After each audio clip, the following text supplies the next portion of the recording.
آج کی تازہ خبر، پاکستان نے موجودہ حکومت کے دور میں پی ڈی ایم کے وزیر اعظم کے معاون خصوصی نے بہت ہی ترقی کی، تمام نجومیوں کو، پامسٹروں کو پیچھے چھوڑ دیا، کیونکہ اگر سیالکوٹ میں قتل ہو تو وزیر اعظم کے معاون خصوصی طاہر کو یہ معلوم ہو، تبھی 24 گھنٹے پہلے یہ معلوم ہوتا ہے کہ کون قتل ہونے والا ہے اور کس نے قتل کرنا ہے۔ اس لیے حکومت پاکستان سے مطالبہ ہے، اقوام متحدہ سے مطالبہ ہے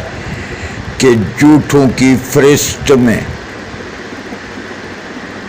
ریکارڈ بک میں عطا طاہر کا نام شامل کیا جائے اور اسے کوئی ایسا انعام دیا جائے تاکہ اینڈ آف پامسٹری میں